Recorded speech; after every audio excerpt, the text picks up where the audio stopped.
Muchas gracias por participar en la segunda sesión del taller de Introducción a la Ciencia de Datos.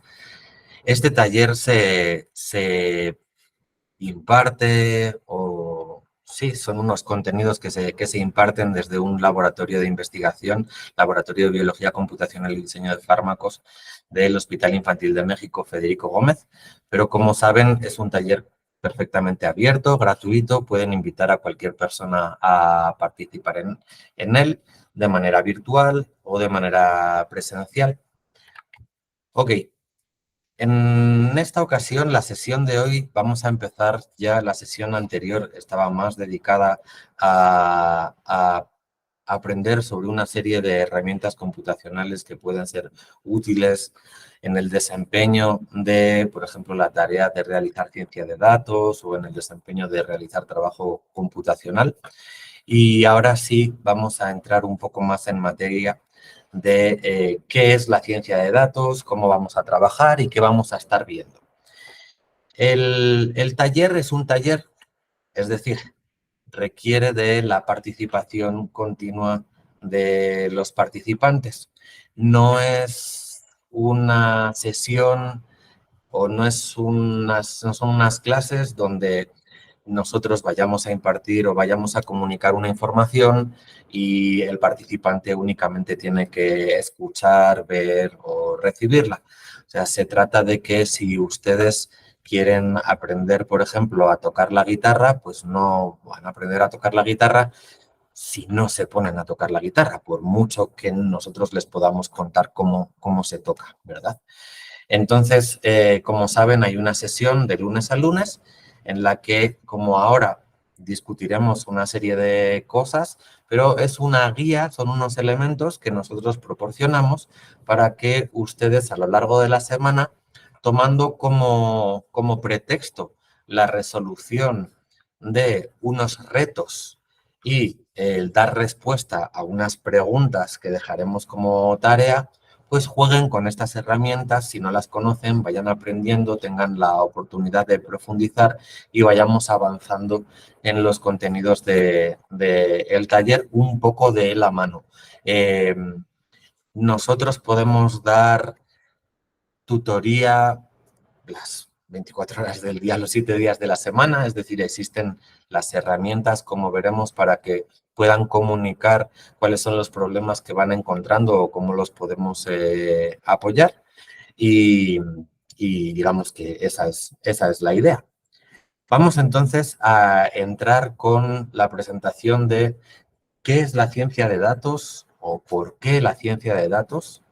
¿Qué sentido tiene? ¿Es buena idea o no hacer ciencia de datos en Python? O sea, ubicándonos con un lenguaje de programación que usaremos de manera frecuente, no será probablemente el único, pero quizás podemos hacer de Python nuestro campamento base o nuestra base y tenemos que ver si efectivamente es buena idea hacer de Python nuestro campamento base para realizar y hacer ciencia de datos o no. Y después veremos cómo vamos a trabajar a lo largo del taller y presentaremos las dos primeras herramientas.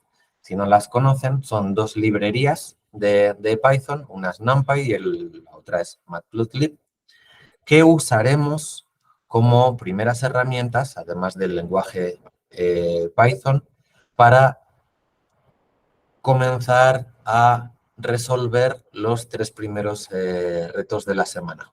Estos tres primeros retos están todavía o han sido planteados para tener una experiencia de acercarse a los métodos estadísticos, por ejemplo, computacionales que puede haber detrás de la ciencia de datos. En las sesiones posteriores ya las haremos más temáticas, veremos más herramientas. En la sesión de la semana que viene estaremos presentando la librería Pandas y cuál es el concepto de los data frames.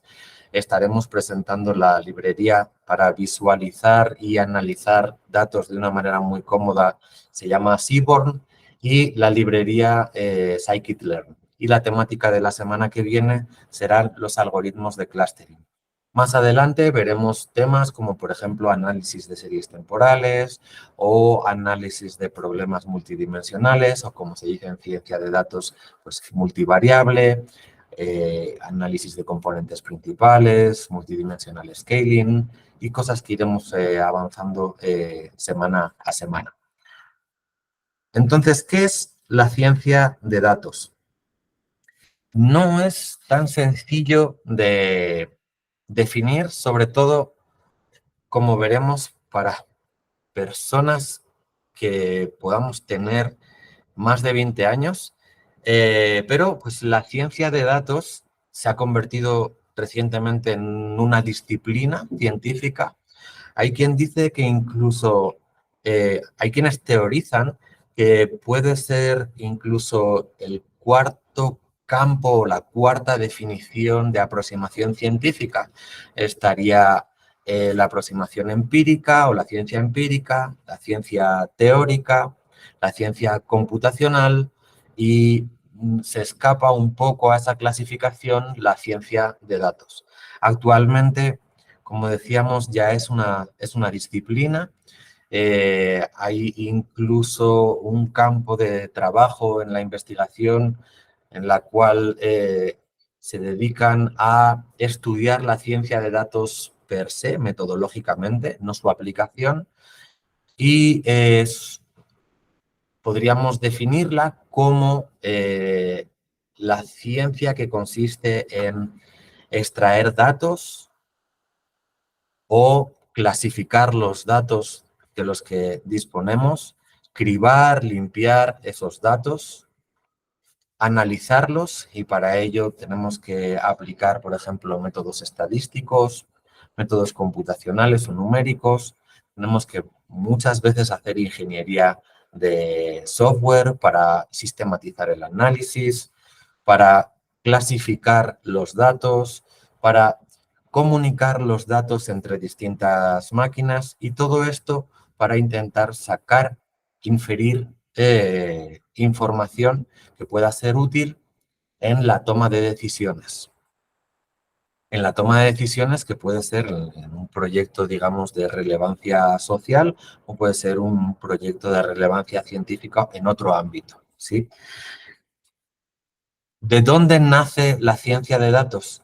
En realidad, la ciencia de datos ya podemos encontrar sus primeros pasos o sus primeras definiciones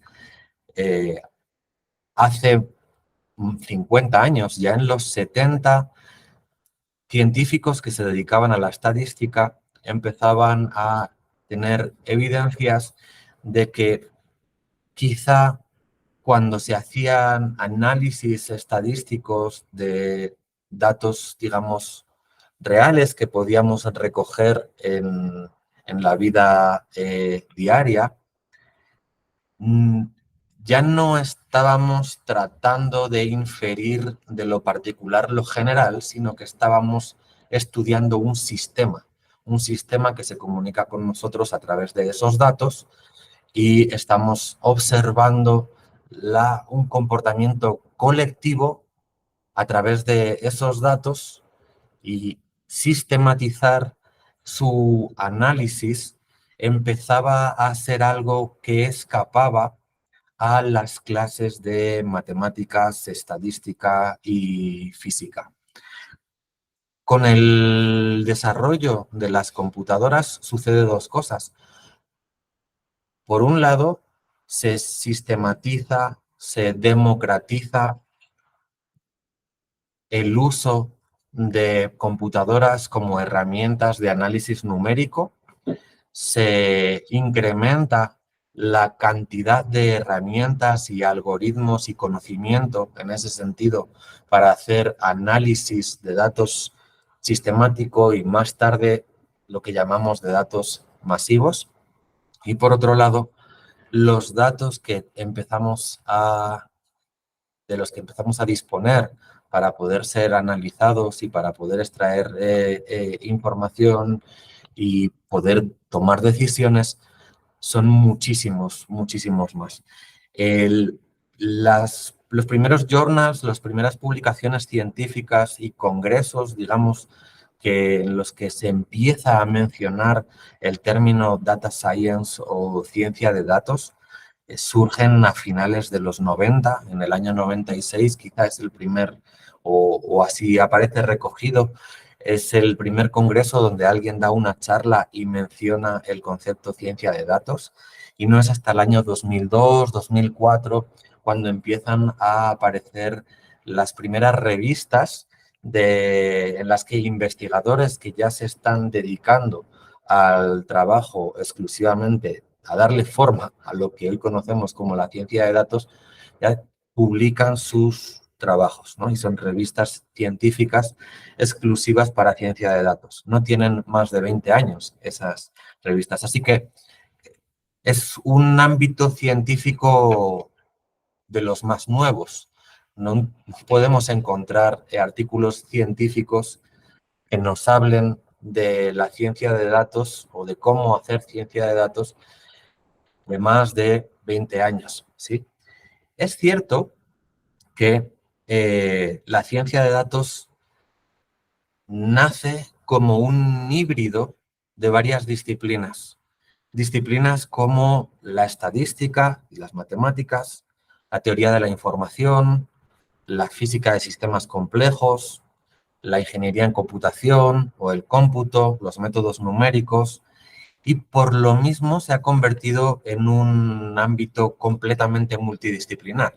Eh, Alguien puede desempeñarse haciendo ciencia de datos viniendo desde cualquiera de estas disciplinas, matemáticas, física, ingeniería en cómputo, química y ahora ya biología, incluso medicina. ¿Sí? Ya son generaciones, además, las que se están incorporando a estas disciplinas muy acostumbradas a una tecnología que permite democratizar el trabajo en la ciencia de datos, como veremos. Entonces, es interesante ver, por ejemplo, cómo ha ido evolucionando el interés en lo que podemos llamar el campo de la ciencia de datos. Podemos recurrir a una herramienta de Google que se llama Google Trends, en la que nosotros introducimos aquí unos términos y según el histórico que Google guarda desde hace casi 20 años, nos da una gráfica viendo cuál ha sido la cantidad de búsquedas que se han hecho o información que aparece en las páginas web eh, sobre ese término. De esta manera podemos conocer cómo ha ido la tendencia. Entonces vamos a introducir Data Science y esta es vamos a decirle en México, ¿no? Vamos a decirle en todo el mundo y no el último día, sino desde el año 2004. Bueno, en este caso sería búsqueda web. Esto recoge un poquito de una manera muy gráfica y muy sencilla en un gráfico normalizado donde el valor máximo sería el 100% de popularidad y así está normalizado todo el índice de popularidad que ellos definen. Recoge un poco lo que estábamos diciendo. Es cierto que Google no estaba antes del año 2000 para ver lo que sucedía, pero podemos observar que en los últimos 10 años ha habido una explosión de interés en el mundo sobre lo que es la ciencia de datos y qué herramientas, para qué sirve, etcétera. Antes de hace 10 años, como podemos ver, quizá era una cuestión más minoritaria y circunscrita a los ámbitos más científicos y académicos. Ahora se ha popularizado muchísimo. Tiene sentido, porque si uno piensa, por ejemplo, que herramientas como Twitter, como Facebook, como Android, eh, nacieron entre el año 2004 y 2009, es entonces cuando empezamos a hablar de una recolección de datos masiva, ¿no? Antes de eso no podíamos tener un dispositivo periférico recogiendo datos, por ejemplo, de cuánto tiempo dormimos o cuánto corremos o cuánto caminamos, ¿no? El número de datos después de la primera década de los 2000 se ha explotado exponencialmente y es solamente después cuando empiezan a aparecer casos como compañías, por ejemplo, de LinkedIn o compañías que se dedican a buscar parejas sexuales o buscar parejas afectivas en las que empiezan a pensar que tienen disposición de muchísimos datos como para poder extraer información para saber qué decisiones deben de tomar en sus negocios. Es por eso que salta lo que es la ciencia de datos del mundo académico a la empresa y hoy ya están contratando científicos de datos que son las primeras jornadas que salen, digamos, con una educación formal en bancos, en asesorías y en todo tipo de empresas y comercios. Entonces es algo relativamente reciente. Anteriormente, decíamos, se circunscribía un poco al ámbito académico y científico de datos era casi cualquier científico o ingeniero que se dedicara a analizar los datos, pero no únicamente aplicando un modelo, sino analizarlos de una manera estadística, con algoritmos computacionales, haciendo uso de las matemáticas para extraer conclusiones. Quizá entonces podíamos estar hablando de analistas de datos. Estaríamos entre la intersección de las personas que trabajan en esos ámbitos académicos y quienes ya empezaban a tener necesidades de almacenar y analizar grandes datos y uno tenía que adquirir conocimientos sobre cómo se almacenan, dónde se almacenan y cómo se tratan, que son conocimientos un poquito más técnicos y ahora cómo se comparten. Desde hace 10, 15 años, los lenguajes de programación interpretados como Python, R, Perl, Ruby,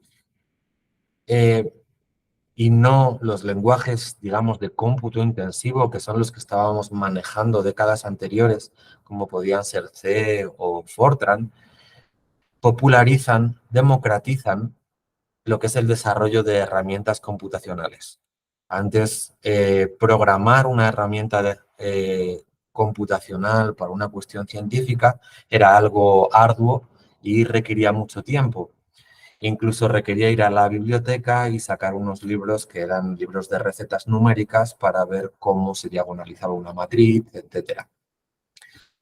Con el open source, con el software libre y con estos lenguajes interpretados que son más fáciles quizá de entender para alguien que no tiene conocimientos previos, son fáciles de leer, son fáciles de documentar y son fáciles de compartir, se democratiza la producción de herramientas para analizar datos.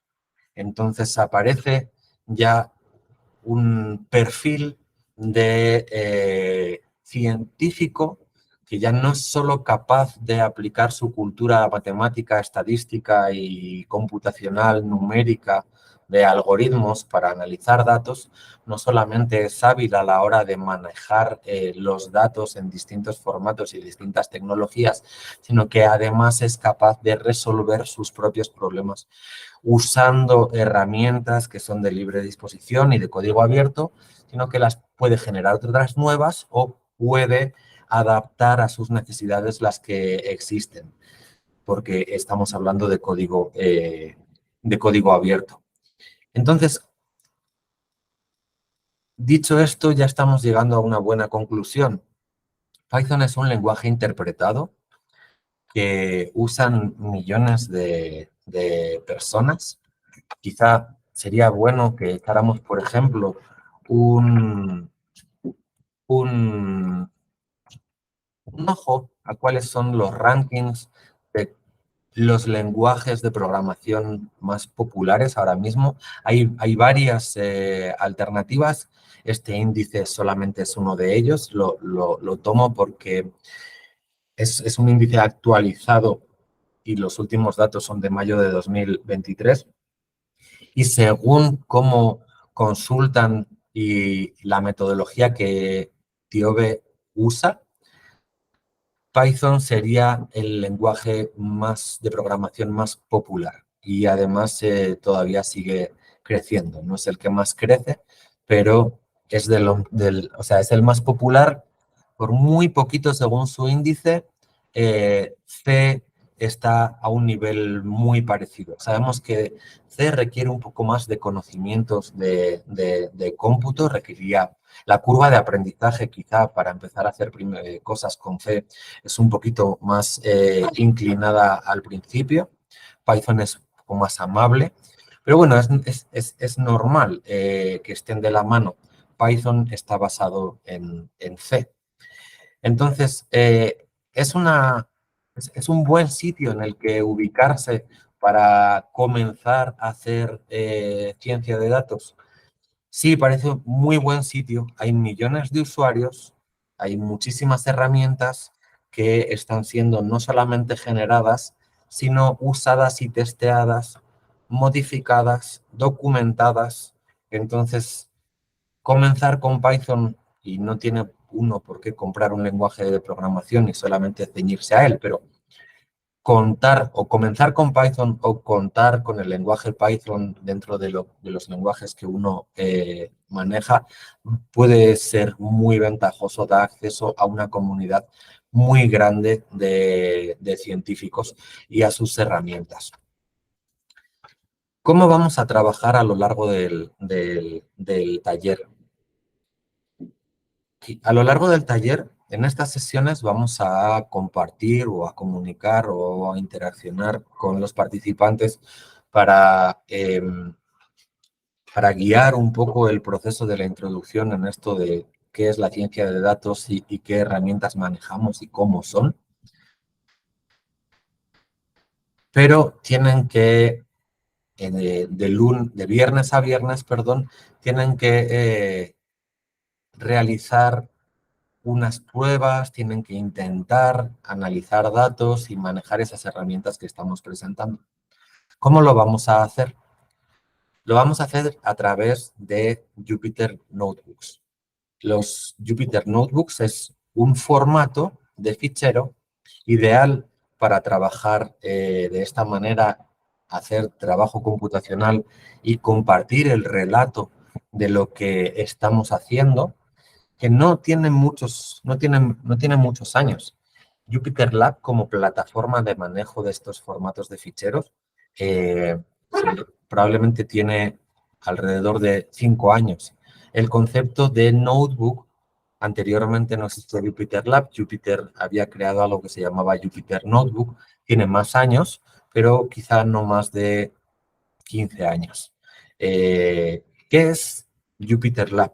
Ok, yo estoy trabajando en un entorno de Linux, entonces si están viendo mi terminal, no importa qué sistema operativo estén manejando, pueden estar trabajando con Linux, pueden estar trabajando con Windows o pueden estar trabajando con un sistema operativo de Mac. Pueden instalar Jupyter Lab y trabajar con él. Recomendamos si van a hacer, si van a estar realizando más tareas de este tipo y no son usuarios de Linux, recomendamos que le den una probadita a Linux. Hay un taller que impartimos, todavía están a tiempo de engancharse sobre Linux los lunes. Hay otro taller que damos sobre Python y otro taller sobre cómo desarrollar una librería de cómputo científico en Python, testearla, documentarla y distribuirla. También están invitados a unirse a ella si es su interés.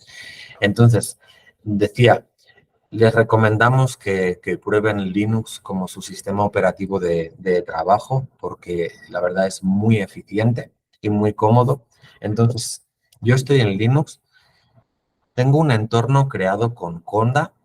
En el taller de Python explicamos qué es Conda y cómo se usa, pero básicamente podemos decir que Conda es un gestor de ambientes, de instalación de paquetes y de canales que crean entornos, burbujas de trabajo que son virtuales, independientes del software y el sistema que tienen. Es decir, vamos a suponer que yo necesito instalar una librería en su versión 2.0, pero tengo la versión 1.8 instalada en el sistema y no la quiero sustituir porque pudiera darme problemas de compatibilidad con mi sistema operativo y otros programas que están allí instalados. El gestor Conda de ambientes lo que hace es te crea un ambiente en el cual puedes instalar software que harás uso de él cuando el ambiente esté activado y cuando el ambiente esté desactivado, uno hará uso del software que hay instalado en el sistema. Entonces, es una recomendación, no es necesario, pero yo voy a activar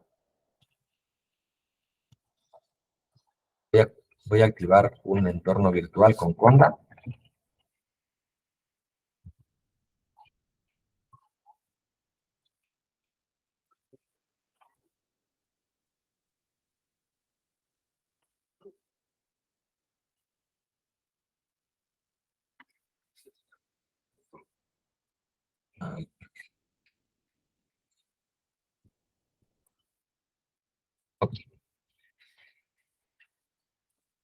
Instalo Jupyter Lab en Linux por terminal cuando creo un ambiente con Conda, es simplemente Conda install Jupyter Lab. Ejecuto esta orden y se instala Jupyter Lab en mi ambiente. Las instrucciones de cómo instalar Jupyter Lab en otros entornos las encontrarán en las páginas del taller que veremos un poquito, o sea, en otros sistemas operativos que veremos un poquito más adelante. Una vez que he instalado Jupyter Lab, simplemente abro un navegador y disparo mi servidor de Jupyter Lab. Para Jupyter Lab se está disparando como servidor web y se inicializará una pestaña en mi navegador. No sé por qué está haciendo tan lento. Ok.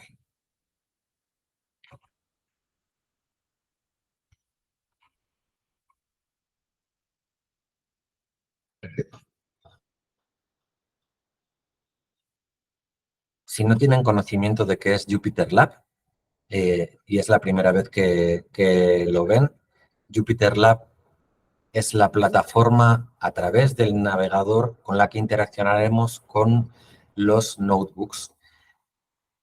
Un notebook es esto que voy a abrir ahora.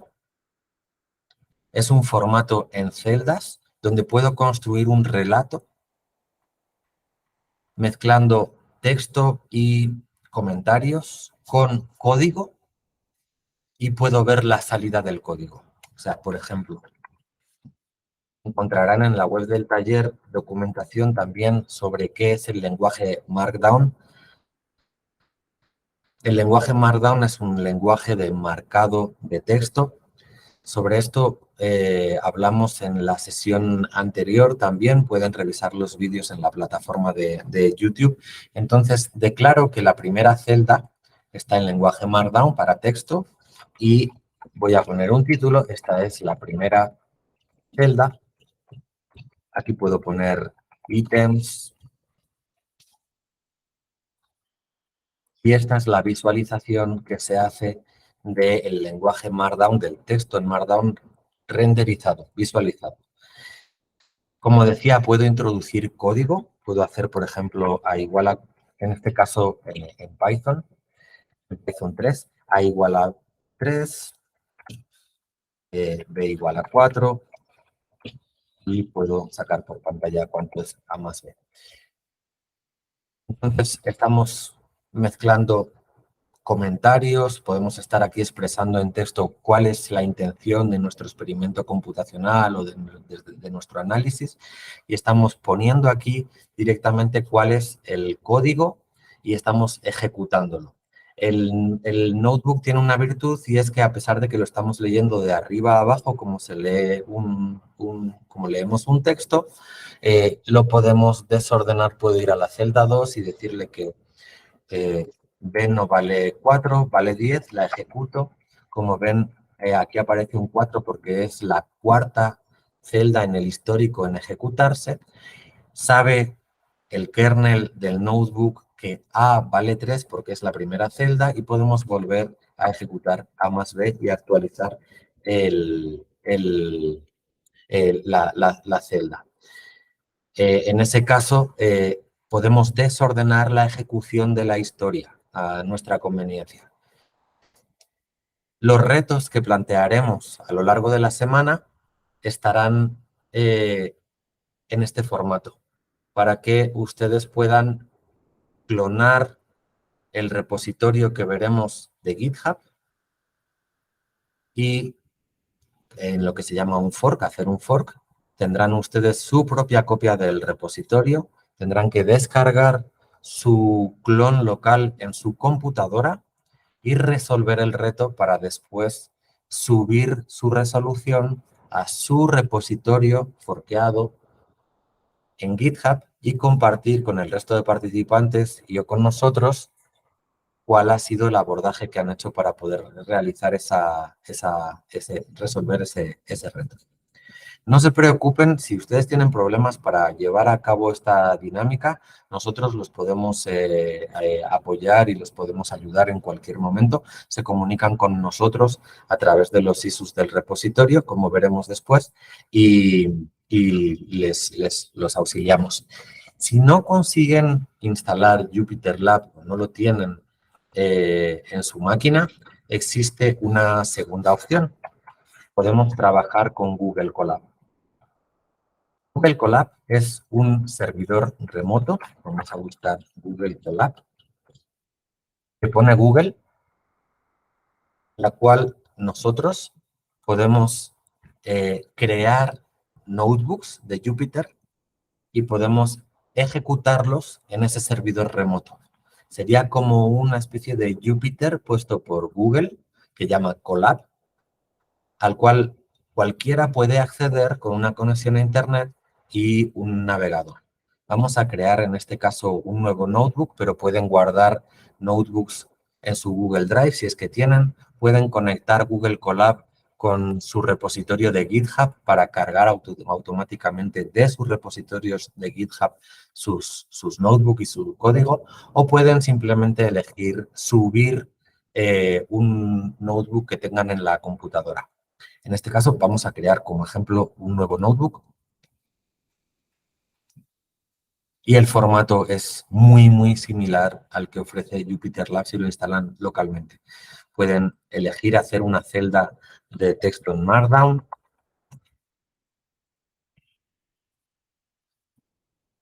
ejecutarla, o pueden poner código, ejecutar las celdas de código. Todos los retos o planteamientos o ejercicios que propongamos hacer en el taller pueden ser resueltos perfectamente usando únicamente Google Colab. Las herramientas a las que necesitarán acudir también pueden ser importadas desde un notebook de Google Colab. Después de resolverlo, ustedes podrían en la opción de File, descargar si quieren el notebook y ahora sí ya ponerlo en su repositorio de GitHub para compartirlo. Entonces, esta es la segunda opción para poder trabajar. Dicho esto, ya hemos hecho una pequeña introducción a qué es la ciencia de datos, a cómo vamos a trabajar a lo largo del taller y ya podemos introducir las dos primeras herramientas que quizá por una cuestión cronológica e histórica debemos de conocer en primer lugar para poder abordar proyectos de ciencias de datos. La primera es NumPy. NumPy es una librería, un paquete, un software, es código abierto, al cual recurrimos con muchísima frecuencia para hacer operaciones matemáticas sobre vectores, matrices, tensores, lo que en lenguaje de NumPy han llamado arreglos numéricos, NumPy arrays. Todo objeto matemático que podemos codificar como una serie de números ordenados por índices y con dimensionalidad sería un NumPy array, por ejemplo, un vector o una matriz, ¿sí? O un cubo de números en 3 dimensiones. NumPy es de las primeras librerías y quizá por eso ganan el consenso de la evolución de librerías para este fin. O sea, ahora es la más popular sin duda y la mayoría de librerías científicas recurren a ella porque introduce no solamente sintaxis para manejar fácilmente y analizar este tipo de objetos matemáticos, sino que además introduce una larga batería, como veremos, de métodos y de funciones para trabajar con estos datos. Entonces sería nuestro o nuestra entrada a el análisis de datos, en este caso muy numérico. Veremos más adelante en otras sesiones otras librerías, quizá menos matemáticas y más dirigidas a cuestiones como el análisis de imágenes, por ejemplo. Pero todas estas librerías hacen uso al 99% de posibilidad, o sea, con un 99% de certeza, casi se puede afirmar, hacen uso de NumPy. Python es un lenguaje que para cálculo intensivo no es muy rápido, no es muy bueno. O sea, Python se populariza y es una herramienta idónea por su flexibilidad a la hora de poder desarrollar proyectos en colaboración. O sea, como decíamos, es fácil de leer, es fácil de escribir, es fácil de documentar, pero no es muy eficiente haciendo cálculo intensivo. Muchas herramientas como NumPy lo que hacen es poner una primera capa, que sería la de interacción con el usuario, con el desarrollador o el científico, en Python, y las tripas, el motor, son módulos compilados, en el caso de NumPy, o en C o en Fortran, ¿sí? Si queremos diagonalizar una matriz, podemos escribir el código en C, podemos escribir el código en Fortran, podemos compilar el código, va a correr muy rápido, va a ser muy ventajoso, pero quizá a la hora de incrustar ese código o ese módulo en otras herramientas, no va a ser tan fácil de acoplar o de engrasar. En Python es muy fácil acoplar distintos módulos y distintas herramientas. Entonces, lo que hace Python es programa la diagonalización de la matriz, lo compila en Fortran o en C y la llamada, el uso de esa herramienta es a través de Python. Es muy sencillo. El resto de la comunidad, entonces, lo que hace es, yo necesito diagonalizar matrices, pero espera, NumPy ya lo ha hecho, lo tiene bonito, lo tiene compilado, es muy eficiente, o sea, es mucho más rápido que si programo la diagonalización de una matriz en puro Python. Entonces, ¿para qué voy a programar nada? Simplemente importo NumPy y lo uso. Y así se ha quedado como una quizá de las herramientas más usadas en este campo. Esta sería la documentación, esta es la documentación de NumPy. Van a encontrar que es muy amable a la hora de dar uno los primeros pasos si tienen nociones de programación en Python. Hay un tutorial para principiantes que no tienen conocimientos previos y después hay una muy buena guía de uso, pero en la web de el taller, nosotros, esta es la web de taller, no la habíamos visto todavía el día de hoy. Nosotros hemos preparado, estamos en la semana 2, hemos preparado aquí donde dice contenido, un notebook con el cual pueden iniciarse si no conocen NumPy. Si quieren, a lo largo de la semana, abren su Google Colab o abren su Jupyter Lab y pueden descargarse del repositorio directamente el notebook o pueden ir poco a poco viendo cómo se puede trabajar con vectores, cómo seleccionamos de un vector los elementos que queremos, es lo que se llama slicing, cómo podemos trabajar, cómo con NumPy podemos, por ejemplo, trabajar con arreglos multidimensionales. Eh, Quizá todos conocemos del álgebra básica, que todas las personas que tienen una formación básica o una formación científica básica conoce, por ejemplo, como objetos de matrices, que sería dimensión 2, pero podemos tener 3 dimensiones, 4 dimensiones, n dimensiones o un objeto de rango n.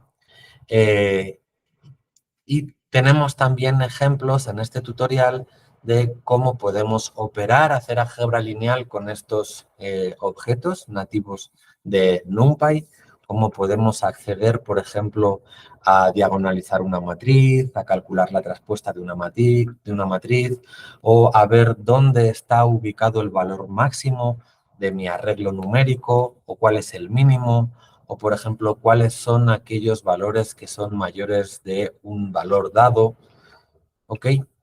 Es importante que tengan unas nociones sobre NumPy porque es una herramienta esencial, o sea, es esencial.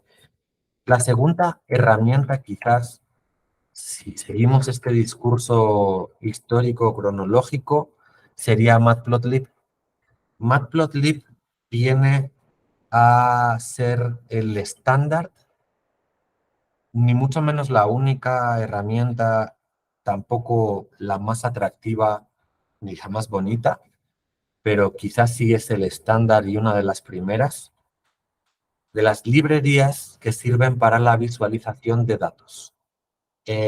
Matplotlib te permite crear gráficas con datos, gráficas de dispersiones de datos, histogramas, mapas de calor, una larguísima variedad de gráficas. Pero no solamente eso, sino que además incluye ciertas funciones de análisis para producir esas gráficas. Es decir, para generar un histograma no hace falta que uno programe un algoritmo para calcular la frecuencia de unos datos en mi conjunto de datos. No tengo que contar frecuencias, sino que simplemente ofreciéndole a la función matplotlib ese conjunto de datos y especificando cómo quiero definir los estados que quiero contar y de qué rango a qué rango, etcétera, o cómo quiero visualizar los datos, calcula el histograma y lo muestra. Matplotlib es una herramienta en cuanto a visualización, en cuanto a estética, es una herramienta que si uno trabaja poco es áspera, no produce unas gráficas muy atractivas, pero los elementos de interacción con la gráfica son tantos que la gráfica se convierte en un objeto programable. Eso hace que Matplotlib sea el proyecto madre de muchas otras librerías de visualización, como veremos más adelante, la semana que viene veremos Seaborn o, por ejemplo, PyPlot. Son herramientas que toman a Matplotlib como base y desde Matplotlib construyen herramientas que son estéticamente más agradables, con gráficas más atractivas, otras gráficas, digamos, con posibilidades nuevas, e incluyen también aspectos de análisis que no están incluidos en Matplotlib. Pero no podemos entender esas herramientas si no entendemos Matplotlib. Su documentación está en la siguiente página web. De nuevo, también es muy sencillo hacer tutoriales, ver ejemplos. Hay una descripción de cómo comenzar, ¿sí? Siguiendo la documentación. Y de nuevo, como hicimos con NumPy, si ustedes no tienen experiencia con Matplotlib, les ofrecemos también nosotros una primera aproximación a través de otro notebook que es para iniciar en Matplotlib. Quizás con estos dos notebooks o haciendo estos dos notebooks, uno cruza la puerta de entrada al uso de estas herramientas y obviamente el aprendizaje de su uso, pues honestamente es algo que no acaba nunca. Aquí en el notebook de Matplotlib podemos ver cómo se instala, cómo se usa, cómo podemos hacer las primeras gráficas sencillas con unas primeras distribuciones mínimas de puntos, cómo podemos interaccionar con los ejes, cambiar el color, por ejemplo, de sus elementos o cambiar el estilo de representación de los datos. Podemos ver, por ejemplo, cómo construir esos histogramas que veníamos diciendo. Esto es un ejemplo. O podemos ver cómo incrementar el número de información de la gráfica para que sea más fácil tomar decisiones, cómo podemos hacer un mapa de calor, en fin, diversos ejemplos sencillos contados en un relato a través de un Jupyter Notebook para que las personas que recién se están iniciando tengan una primera perspectiva de qué es lo que pueden hacer con esta herramienta, igual que con NumPy. Entonces, dado que es un taller y tenemos que empezar a acumular un poquito de experiencia en estas herramientas antes de hacer cuestiones más ambiciosas, quizá el contenido de la primera sesión pueda ser suficiente para resolver ya los retos de la primera semana. Estos retos de la primera semana, primero, nos van a acercar al contenido de la siguiente semana, que versará sobre algoritmos de clustering.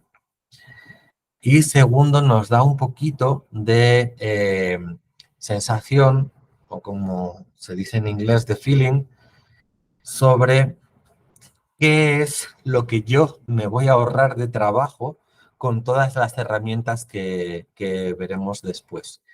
Si hacen clic en la página web a la izquierda, en el reto semanal de la semana 2, verán que en realidad no es un reto, son 3 retos, ¿sí?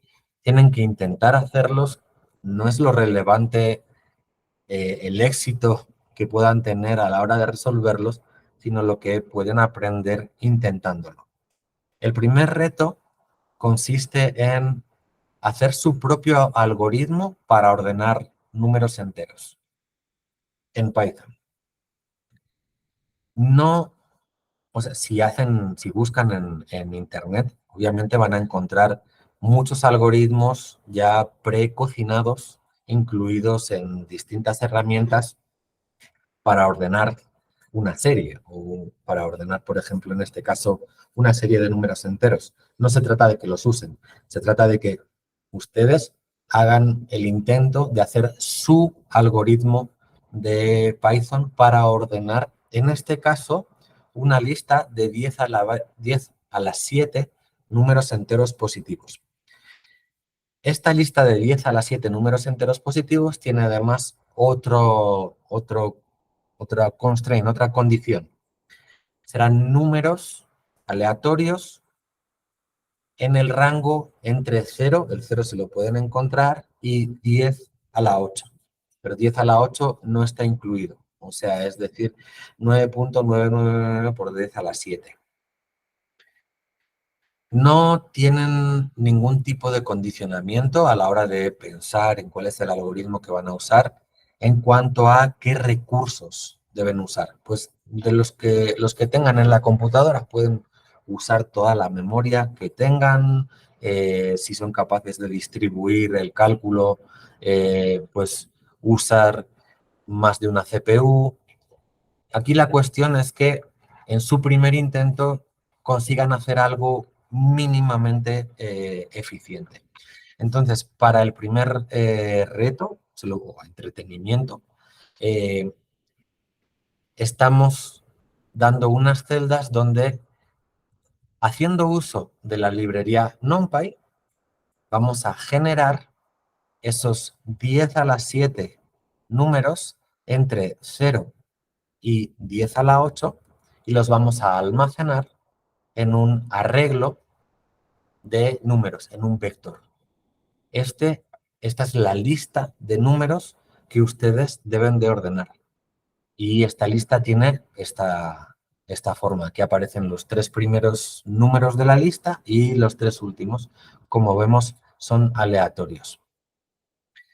Es ahora turno de ustedes, en un notebook, preferentemente si han hecho fork de este repositorio, eh, este, este notebook lo van a encontrar allí, se llama reto-1, está dentro del directorio semana2, lo pueden duplicar, le cambian el nombre, le dicen, por ejemplo, mi resolución reto 1 para después poderlo compartir y aquí describen, implementan cuál sería su propuesta de función en Python. Solo toma un argumento de entrada, que sería la lista de números en este caso, y solo devuelve un objeto, que sería la lista de esos números ordenados. Si ya lo tienen, ahora sí, sería bueno que, por un lado, vieran cuánta memoria consume en su computadora 10 a la 7 enteros, ¿sí? Y segundo, cuánto tiempo le cuesta a su algoritmo ordenar los números. Cuando sepan cuánto tiempo le cuesta a su computadora ordenar los números, ahora sí vamos a ir a la librería NumPy y vamos a hacer uso de su función, de su método ordenar, en inglés sort. Y van a comparar los tiempos de su algoritmo y del algoritmo de NumPy. A los retos los acompañamos con una serie de preguntas. Estas preguntas están aquí en Preguntas de la Semana. Todo esto lo revisaremos la sesión que viene.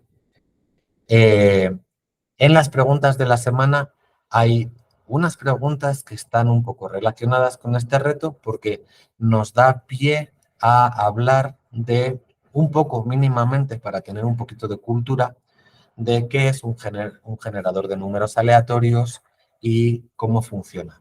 Pero eso que ya vimos en la primera celda de este reto aparecerá relacionado con las preguntas. Segundo reto. El segundo reto es calcular por un método aleatorio estadístico conocido como Monte Carlo.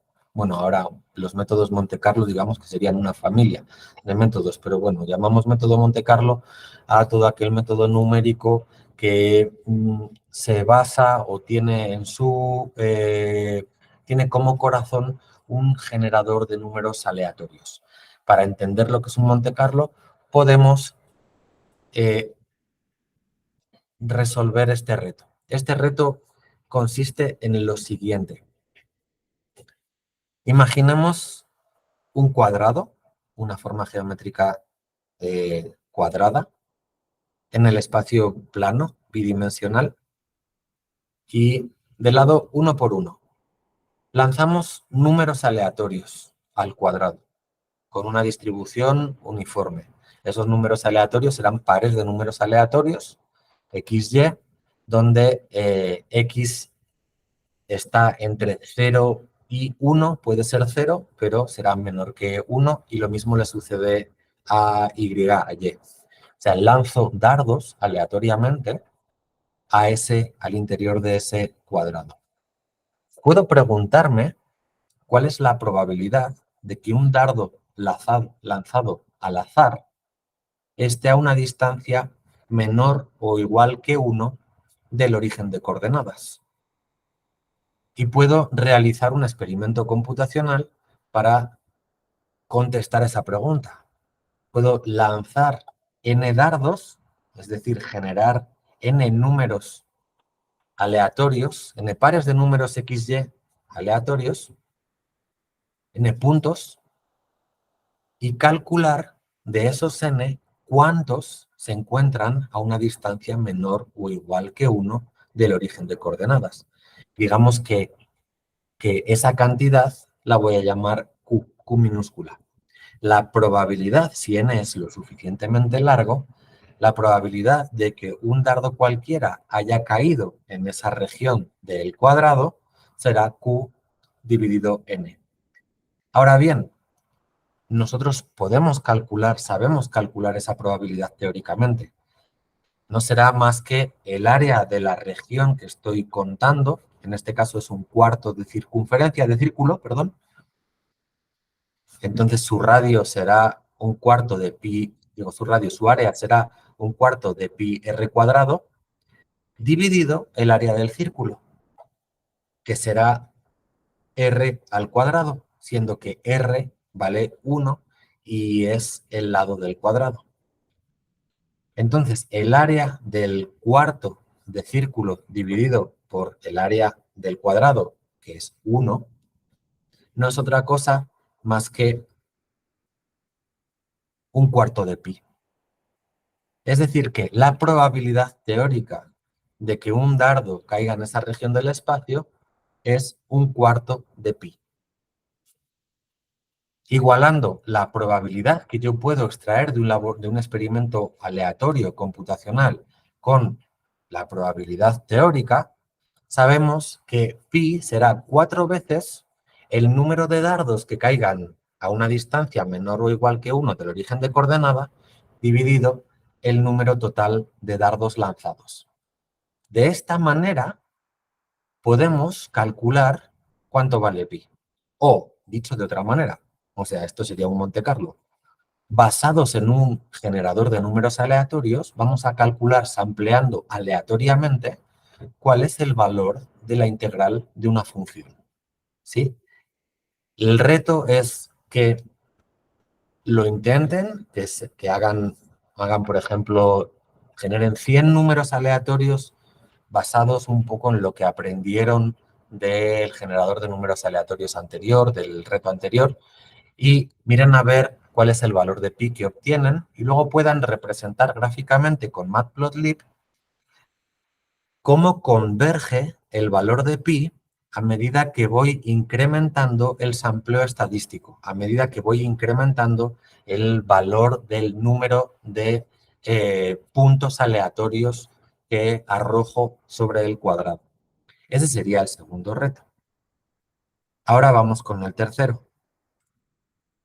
Seguramente en las semanas posteriores no habrá tantos retos. O sea, en esta semana es un poquito especial porque teníamos que hacer un poco una evolución un poco más suave y larga para llegar a un reto que ya sí está relacionado con lo que entendemos como ciencia de datos, que será implementar, o sea, como dicen en inglés, do it yourself, hágalo usted mismo, su primer algoritmo de clustering, si es que nunca habían implementado un algoritmo de clustering. Para ello, vamos a tomar un algoritmo de clustering y no hemos visto todavía algoritmos de clustering, ese tema de clusterización de datos. Ese tema lo veremos la semana que viene, pero esta puede ser una buena introducción. Implementaremos un algoritmo de clustering basado en medias K, bueno, se dice en K-means en inglés. No hace falta que conozcan cuál es la teoría detrás de esto. La receta de qué es un algoritmo de clustering basado en K-means está dada en el mismo reto, como veremos. Pero antes, ¿qué datos tienen que clusterizar? Ok, hay una librería que veremos la semana que viene que se llama scikit-learn, donde podemos encontrar, entre otras muchas cosas, algoritmos de funciones de clusterización de datos que presenta otro módulo para poder generar datos que clusterizar. Así que antes de introducir también scikit-learn, vamos a hacer uso de ella, pero hemos introducido nosotros el código. Importamos la librería scikit-learn y de ella el módulo datasets, matplotlib para representar gráficamente, NumPy para trabajar con los datos, y le decimos a la función datasets, que está en scikit-learn, que me genere a modo de prueba para trabajar una serie de datos que a priori quiero que me distribuya alrededor de 3 centros, como en 3 clústeres. O sea, estamos haciendo trampas. O sea, vamos a conocer cuál es la solución que deberíamos de tener. Sí, pero se trata de no clusterizar los datos, sino implementar el algoritmo. ¿Cuántos datos? 500. ¿Qué dimensionalidad? Vamos a decir que estos datos, cada punto, tiene 2 propiedades o dimensionalidad 2. Así que la salida son 2 objetos. Por un lado, los datos en forma de NumPy array, de arreglo de NumPy, con una dimensionalidad, un rango 2. El primer rango tiene una dimensionalidad 500 y el segundo 2, que sería los 500 puntos y las 2 coordenadas x, y de cada punto. Y me arroja también otro objeto que se llama membresía. Me está dando un poco la solución a mi problema. Me está diciendo cada punto a qué clúster pertenece. ¿Sí? En este caso, los clústeres están numerados, son 3 y están numerados del 0 al 2. El primer punto pertenece al clúster 2, el segundo punto pertenece al clúster 0 y así podemos encontrar todas las membresías de los 500 puntos. Pero representemos gráficamente los puntos con los que vamos a jugar. Aquí verán un trocito de código en Matplotlib para representar gráficamente estos puntos en el espacio bidimensional, coloreando con distinto color cada uno de los puntos según el clúster al que pertenecen, o sea, según qué membresía tienen. Hemos llegado al final porque queremos ver qué es lo que tenemos que conseguir, pero nosotros en realidad no sabemos, no deberíamos de saber teóricamente a qué clúster pertenece cada punto, ¿sí? Así que vamos a olvidar que conocemos a qué clúster pertenece. Como es un espacio bidimensional, pues a ojo podemos incluso dibujar cuáles serían los conjuntos de puntos más relacionados entre sí que a otros, ¿sí? Que lo llamaríamos clúster y estaríamos tomando como métrica de relación o similaridad la distancia euclidia en el plano XY. Entonces, vemos a ojos los tres clústeres, pero lo tenemos que decidir, tenemos que hacer un algoritmo que los defina numéricamente, porque en muchísimas ocasiones lo que vamos a intentar clusterizar son datos en dimensionalidad mucho mayor que 2. ¿Cómo lo vamos a hacer? Vamos a seguir la receta que les compartimos en pseudocódigo, cómo son los pasos que tiene uno que seguir para hacer un algoritmo de K-means. Esos pasos son los siguientes. Ok, hay que reformatear este texto, lo encontrarán bien unas horas después, pero es legible. El algoritmo de clustering K-means no decide, en base a los datos, cuántos clusters tenemos. Es un algoritmo, a diferencia de otros, en el que nosotros tenemos que imponerle y pedirle un número de clusters, que clusterice los datos en un número de clusters dados. En este caso de este algoritmo, ese número de clusters se llama K y es el número de centroides. Vamos a empezar pensando que los centroides son 3 puntos en el espacio. K igual a 3. Y eso es porque lo decidimos nosotros así. Lo pueden dejar en su función de clustering K como un argumento de entrada, por ejemplo, una variable libre. El número de puntos van a empezar colocándolo, según dice el paso 2, de manera aleatoria en el espacio. Pueden generar 3 puntos aleatorios en el espacio o pueden aleatoriamente tomar 3 puntos de sus datos. Y después hay un proceso que es una iteración. El primer paso en cada iteración es a cada punto del dataset le vamos a asignar el centroide más próximo. De tal manera que cuando hagamos esto con todos los puntos, cada centroide tendrá un número de puntos de dataset asignado. ¿Sí? Una vez que hayamos hecho esto, cada centroide lo vamos a desplazar al centro geométrico de los puntos asignados a él. Entonces se va a desplazar, va a adquirir unas nuevas coordenadas. Es lo que expresa en el número 5. Recalculamos las coordenadas del centroide como el centro geométrico de los puntos asignados a él. Y en el punto 6, dentro de la iteración, calculamos qué distancia se ha desplazado cada centroide. Ahora, ¿cómo vamos a salir de la iteración, del iterador? Saldremos del iterador o dejaremos de iterar el punto 4, 5 y 6 cuando los centroides ya no se desplacen, cuando la distancia entre nuevas coordenadas y viejas coordenadas tienda a ser 0.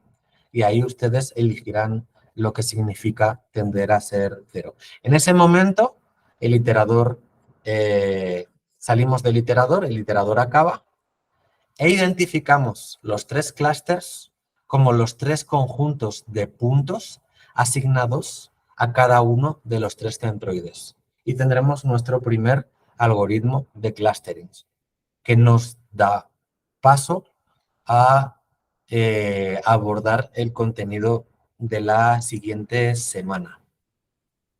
Las instrucciones sobre cómo trabajar con el taller, hacer un fork y demás, aparecen aquí abajo en el material suplementario. Si tienen dudas sobre cómo trabajar con las herramientas Conda, GitHub o Jupyter, aquí también pueden encontrar indicaciones. Y de todas las maneras, y por último,